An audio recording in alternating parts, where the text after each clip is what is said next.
welcome to our final episode of Rapid7 in 7. In this web series, we have been discussing, through the lens of people, process and technology, how we can help organizations mitigate risks within their environment. We've gone from compliance to observability to risk quantification and prioritization, and how to engage stakeholders within the organization. So we've covered quite a lot of concepts there, quite a lot of process elements as well.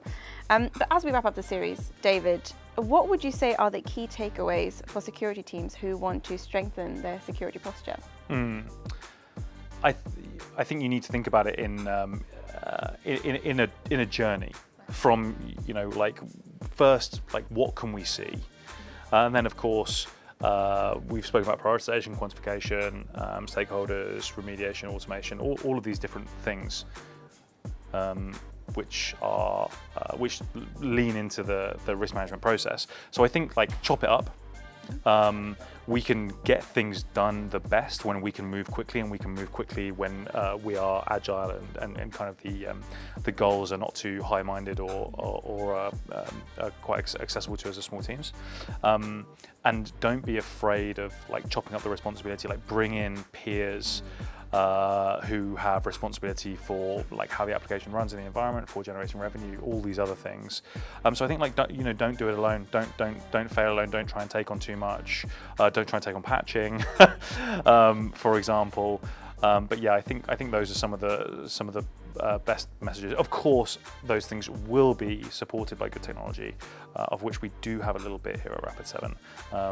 But yeah, that's a good place to start, I think. Yeah. And of course, frameworks, compliance, they can also help support those. There's so much resource out there around best practice for configurations, best practice for building things, and yeah, regulatory compliance standards also tend to be built on pretty good advice. So yeah, very good point.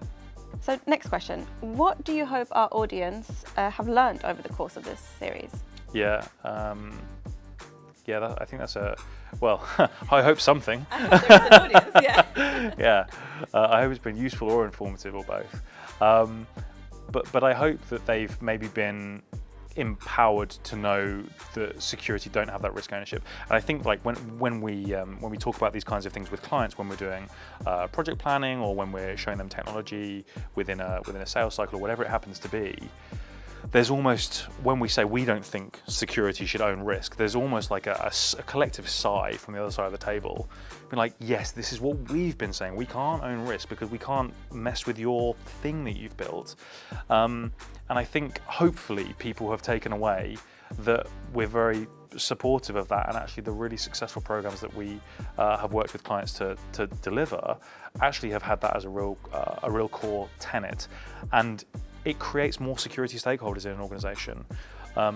It creates a culture of security awareness, and as we've seen, and I've used this example so many times, I'm almost getting tired of saying it, but from development and operations to DevOps, hopefully this will just become a de facto second nature to the parts of our client organizations that are building, operating, and then hopefully securing applications for whatever purpose they're needed.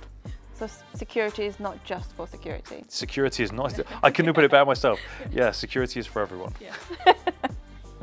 And finally, and this is a bit of a big question maybe, but what are your thoughts on the future of security? How should organizations prepare for what's coming next?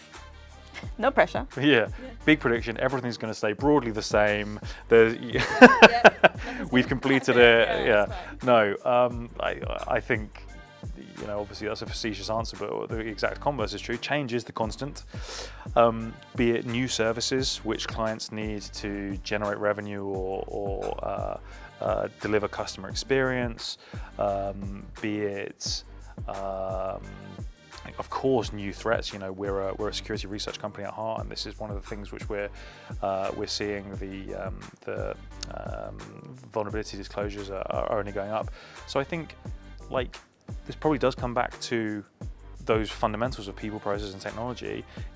get the fundamentals in place, get the open lines of communication, build the culture of responsibility and the culture of security awareness, and try and integrate security into those processes. Because like when there is a large or a company-wide pool of expertise around these things, when we don't silo our expertise, we have the ability to benefit from diversity of thought, from diversity of action, from points of view, from all of these other things that we've been benefiting from a kind of DEI and company culture point of view for many years. But like, keep that front and center of everything that you're doing. And if you have built strong foundations, then when the winds of change are high, your building is going to be not falling over, in a slightly strained metaphor. So build your foundational controls well, and the linkage between people, process, and technology is absolutely paramount. And that is a wrap on Rapid7 in 7. Thank you, GBS, for your time and your insight.